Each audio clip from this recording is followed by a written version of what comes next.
তিন জায়গায় প্রয়োজনে মিথ্যা বলা যায়।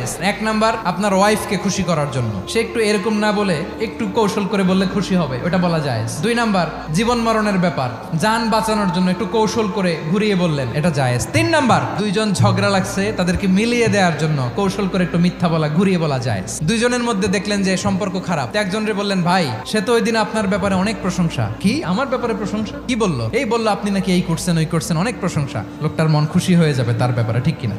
আবার তার সাথে যার ঝগড়া, ওরে যে বলুন, ভাই ওই দিন তো সে আপনার অনেক অ্যাপ্রিসিয়েশন করলো, অনেক, সে তো অবাক, কি রে বলে কি? এই যে দুইজনের ব্যাপারে দুইজনের একটু ভালো ভালো কথা বলে দিচ্ছেন, একদিন দেখবেন রাস্তা দিয়ে হাঁটার সময় একে অপরকে সালাম দিয়ে ফেলছে, সালাম দিয়ে বুকে জড়ায় ধরছে, আছে না নাই?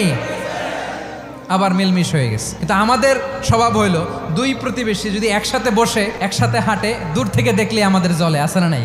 ঘটনা কি? এই দুইটার মধ্যে এত মিল কে? এই দুইটার মধ্যে গিরিঙ্গি লাগানো যায় কিভাবে? আল্লাহর কাছে তওবা করেন, এই মানসিকতার যেন আমরা না হয়, আমরা মিলিয়ে